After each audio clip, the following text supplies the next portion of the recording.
বৈকুণ্ঠৰ দেৱ হৰিৰ নামে ভাগৱত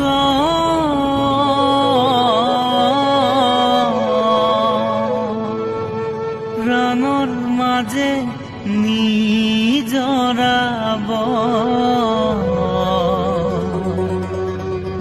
জগত গুৰু শংকৰ তুমি আমাৰ ভকতৰ তুমি বিনে আমি নিৰূপায়।